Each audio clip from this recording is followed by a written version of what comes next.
Hi hello dears, എല്ലാ മക്കൾക്കും എജ്യുമേറ്റിൻ്റെ മറ്റൊരു ക്ലാസ്സിലേക്ക് സ്വാഗതം. ഇന്നത്തെ ക്ലാസ്സിൽ നമ്മൾ എടുക്കുന്നത് ക്രിസ്മസ് എക്സാമിൻ്റെ ഒരു മോഡൽ ക്വസ്റ്റ്യൻ പേപ്പറാണ്. 5ാം ക്ലാസ്സിലെ കുട്ടികൾക്കുള്ള സാമൂഹ്യ ശാസ്ത്രത്തിൻ്റെ ക്വസ്റ്റ്യൻ പേപ്പറാണ് കേട്ടോ നമ്മൾ നോക്കാൻ പോകുന്നത്. ക്ലാസ്സിലേക്ക് കിടക്കുന്നതിന് മുന്നേ ചാനൽ ആദ്യമായി കാണുന്നവരാണെങ്കിൽ ഒന്ന് സബ്സ്ക്രൈബ് ചെയ്ത് സപ്പോർട്ട് ചെയ്യാൻ മറക്കല്ലേ. അതുപോലെ വീഡിയോ നിങ്ങളുടെ കൂട്ടുകാരിലേക്ക് കൂടെ ഷെയർ ചെയ്ത് കൊടുക്കുകയും വേണം കേട്ടോ. നിങ്ങൾക്ക് ആവശ്യമുള്ള 5ാം ക്ലാസ്സിലെ എല്ലാ വിഷയങ്ങളുടെയും വീഡിയോസ് STD 5 2024 എന്നുള്ള പ്ലേലിസ്റ്റ് എടുത്ത് നോക്കിയാൽ നിങ്ങൾക്ക് ലഭിക്കുന്നതാണ് കേട്ടോ. ഇനി ക്വസ്റ്റ്യൻ പേപ്പേഴ്സ് വേണമെങ്കിൽ എല്ലാ വിഷയങ്ങളുടെയും question papers STD 5 question papers എന്നുള്ള പ്ലേലിസ്റ്റിലും ലഭ്യമാണ്. അപ്പോൾ ശരി, നമുക്ക് നേരെ ക്ലാസ്സിലേക്ക് കടക്കാം. പ്രവർത്തനം 1.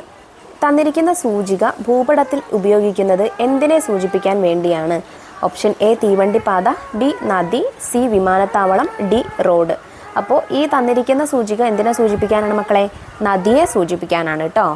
അതിൽ തന്നെ ബി ചോദ്യം, ചിത്രത്തിൽ എ എന്ന് രേഖപ്പെടുത്തിയിരിക്കുന്ന രേഖ ഭൂമിയെ 2 അർദ്ധഗോളങ്ങളായി വിഭജിക്കുന്നു. ഈ രേഖയുടെ പേരെന്താണ്? ഭൂമിയെ 2 അർദ്ധഗോളങ്ങളായി വിഭജിക്കുന്ന സാങ്കല്പിക രേഖയെ നമ്മൾ വിളിക്കുന്ന പേര് ഭൂമധ്യരേഖ എന്നാണ് കേട്ടോ. അപ്പോൾ ആ രേഖയുടെ പേര് ഭൂമധ്യരേഖ എന്നാണ്. ഇനി അതിലുള്ള അടുത്ത ക്വസ്റ്റ്യൻ, ബി സി എന്നിവ 2 അർദ്ധഗോളങ്ങളാണ്. ബി ഏത് അർദ്ധഗോളമാണ്? സി ഏത് അർദ്ധഗോളമാണ്? ഭൂമധ്യരേഖയ്ക്ക് മുകളിലുള്ള അർദ്ധഗോളമാണ് ബി. മുകളിലുള്ള അർദ്ധഗോളത്തെ നമ്മൾ ഉത്തരാർദ്ധഗോളം എന്നാണ് പറയുന്നത്. ഭൂമധ്യരേഖയ്ക്ക് താഴെയുള്ള ഗോളമാണ് സി. താഴെയുള്ള ഗോളത്തെ നമ്മൾ ദക്ഷിണാർദ്ധഗോളം എന്നാണ് വിളിക്കുന്നത് കേട്ടോ. അതിലെ ചോദ്യം സി, ഭൂമിയിൽ ഒരു സ്ഥലത്തിൻ്റെ സ്ഥാനം നിർണ്ണയിക്കാൻ ഉപയോഗിക്കുന്ന സാങ്കല്പിക രേഖകളെ, അതായത് ഈ ചിത്രത്തിൽ നെടുകയും കുറുകയുമുള്ള വരകളിലെ ഈ രേഖകളെ വിളിക്കുന്ന പേരെന്താണ്? അക്ഷാംശ രേഖാംശ രേഖകളാണ് കേട്ടോ. അക്ഷാംശ രേഖയും രേഖാംശ രേഖയുമാണ്. പ്രവർത്തനം 2 എ ചോദ്യം, താഴെ പറയുന്നവയിൽ ശരിയായ പ്രസ്താവനകൾ ഏതൊക്കെയാണ്? നമുക്ക് താഴെ കുറച്ച് പ്രസ്താവനകൾ തന്നിട്ടുണ്ട്, വായിച്ചു നോക്കൂ. ജനാധിപത്യ ഭരണം എന്നാൽ ജനങ്ങൾ നേരിട്ടോ അവർ തിരഞ്ഞെടുക്കുന്ന പ്രതിനിധികളോ ഭരണം നടത്തുന്ന സംവിധാനമാണ്. ബി തദ്ദേശ സ്വയംഭരണ സ്ഥാപനങ്ങൾ വഴി ജനങ്ങൾക്ക് നേരിട്ട് ഭരണകാര്യങ്ങളിൽ ഇടപെടാൻ അവസരം ലഭിക്കുന്നു. സി തദ്ദേശ സ്വയംഭരണ സ്ഥാപനത്തിൻ്റെ തലവൻ സ്വയം തീരുമാനിക്കുന്ന തീരുമാനങ്ങൾ ഗ്രാമങ്ങളിൽ നടപ്പാക്കി വരുന്നു. ഇതിൽ ഓപ്ഷൻ എയും ബിയുമാണ് ശരിയായിട്ടുള്ളത് കേട്ടോ. അതായത് ജനാധിപത്യ ഭരണം എന്ന് പറയുന്നത് ജനങ്ങൾ നേരിട്ടോ അവർ തിരഞ്ഞെടുക്കുന്ന ജനപ്രതിനിധികളോ ഭരണം നടത്തുന്ന സംവിധാനമാണ്. അതുപോലെ തദ്ദേശ സ്വയംഭരണ സ്ഥാപനങ്ങൾ വഴി ജനങ്ങൾക്ക് നേരിട്ട് ഭരണകാര്യങ്ങളിൽ ഇടപെടാൻ അവസരം ലഭിക്കുന്നുണ്ട്. അപ്പോൾ എ ആൻഡ് ബി ആണ് ശരി. ചോദ്യം ബി, സ്കൂൾ പാർലമെൻറ്റിൻ്റെ തിരഞ്ഞെടുപ്പുമായി ബന്ധപ്പെട്ട് നൽകിയിട്ടുള്ള നോട്ടീസ് തിരഞ്ഞെടുപ്പിൻ്റെ ക്രമം അനുസരിച്ച് ശരിയായി ക്രമപ്പെടുത്തുക. 1 സ്ഥാനാർത്ഥികളുടെ അന്തിമ ലിസ്റ്റ് പ്രസിദ്ധീകരിക്കൽ, 2 നാമനിർദ്ദേശ പത്രിക സമർപ്പിക്കൽ, 3 വോട്ടെടുപ്പ്, 4 നാമനിർദ്ദേശ പത്രികകളുടെ സൂക്ഷ്മ പരിശോധന, 5 വോട്ടെണ്ണലും ഫലപ്രഖ്യാപനവും, 6 സ്കൂൾ പാർലമെൻറ്റ് ആദ്യ യോഗം, 7 നാമനിർദ്ദേശ പത്രിക പിൻവലിക്കൽ.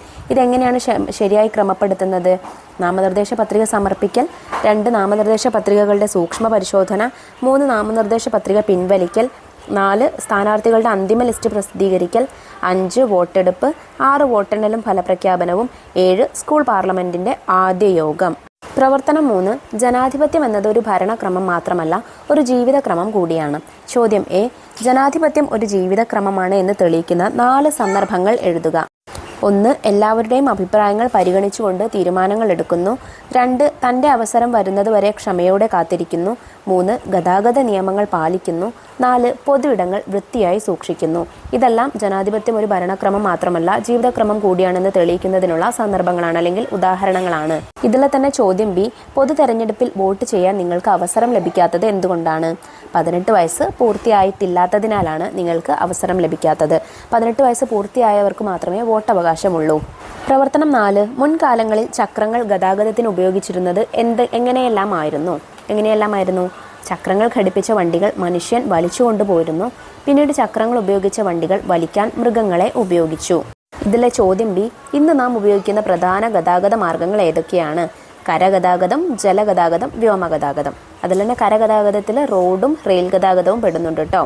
പ്രവർത്തനം 5 താഴെ പറയുന്ന പ്രത്യേകതകൾ ഏതുതരം ഗതാഗത മാർഗത്തിൻ്റേതാണെന്ന് കണ്ടെത്തി എഴുതുക. 1 കൂടുതൽ പേർക്ക് യാത്ര ചെയ്യാൻ കഴിയുന്ന ഏറ്റവും ചെലവ് കുറഞ്ഞ ഗതാഗത മാർഗം. അതേതാണ്? റെയിൽ ഗതാഗതമാണ്.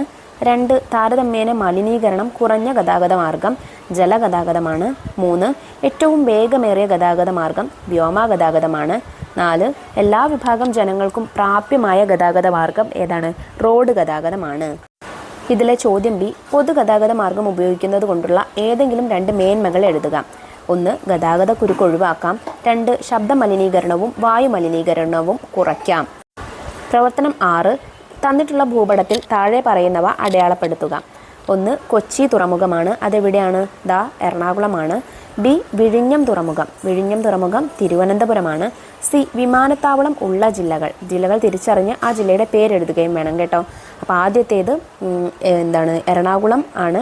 കൊച്ചി ഇൻ്റർനാഷണൽ എയർപോർട്ടാണ് എറണാകുളം. പിന്നെ അതുപോലെ തിരുവനന്തപുരം എയർപോർട്ട്, പിന്നെ കാലിക്കറ്റ് എയർപോർട്ട്, അത് മലപ്പുറത്തിൻ്റെയും കോഴിക്കോടിൻ്റെയും ബോർഡറിലായിട്ടാണ് വരുന്നത്, എങ്കിലും മലപ്പുറത്താണ് കേട്ടോ ഉള്ളത്.